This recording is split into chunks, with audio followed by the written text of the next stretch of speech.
Tao po. Ano yan? Ay, madam. Ano po yun? Kayo po ba may-ari ng wifi, ma'am? Oo, ako nga. Bakit po? Oo nga po. Sabi kasi ng mga nangungupahan doon, kayo daw po yung may access sa wifi. Makikiconnect lang po sana ako, ma'am. Ay, Pwede po ba? makikiconnect ka? Opo, kasi hindi ko po ma'am alam yung password eh. Naku marami na kasi nakakonek eh. Halos lahat ng mga umuupa dyan sa tabi-tabi. Sa akin nakakonek.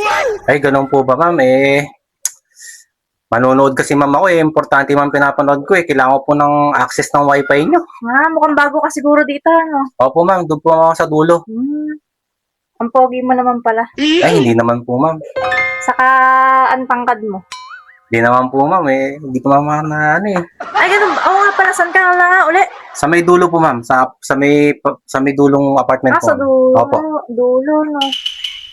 Paano ba yan? Kasi kung sa dulo ka, hindi na naabot yung signal.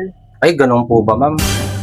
Paano kaya yun, ma'am? Kailangan ko kasi ng access ng wifi nyo, ma'am eh. Kailangan ba talaga? Opo.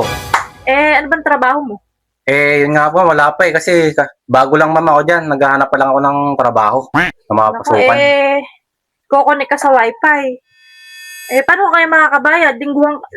Monthly kasi nagbabayad sa akin yung mga nakaupa dyan eh. Di bali ma'am, pagka nakapagtrabaho ma'am ako, babalik agad ako sa papasukan ko, tapos magbabayad kagad ma'am ako. Paano kaya yun? Malapit na yung katapusan, mag-due date. Gagawan ko na lang ma'am ng paraan yun. Basta ma'am, makakonect ma'am ako. O sige, ganito na lang. Ano po ma'am yun? Gusto mo dito ka na lang tumira? Ay, ganun ma'am. Nakakahiya naman ma'am. Baka may kasama man kayo dyan. Mag-isa ko lang. Oo nga pala, di kita natanong kung may asawa ka ba? Wala ma'am, single pa lang ma'am ako. Talaga? Opo. Hindi naman, may kasama ka ba ron sa inuupahan mo? Wala ma'am, mag-isa ko lang. O sakto-sakto pala mag-isa ka lang din dito. O makakatipid ka pa sa wifi kahit libre ka na. Di po ma'am nakakahiya. Hindi nakakaya. Tapos unli connect ka pa. Saka baka pag-usapan tayo ng mga kapitbahay natin na nangungupahan dyan ma'am. Hindi kaya? Hayaan mo na. Huwag mo na isipin yun. Sige po ma'am, para ma'am makakonect ma'am ako sa wifi nyo. Unli connect pagka dito ka. O mag-isa ko lang dito. Tapos mag-isa mo lang din naman. Makakatipid ka pa, di ba? Oo nga po ma'am. Sana Gusto ko all. nga po ma'am makatipid habang wala pa akong trabaho eh. Kailangan po ba ma'am ako pupunta ma'am dito po? Ngayon na. Ngayon na po ma'am. Akala ko ba kailangan mo ng wifi? Opo, kailangan po, mo ma'am. lang makakonect. Kukunin ko lang ma'am yung cellphone ko doon sa apartment. Sa Ay, dulo. kunin mo na yung cellphone. Opo, sa dulo. Doon po kasi yung nakatira sa dulo eh. Kasi kunin mo na, maghugas ka na tuloy, ano?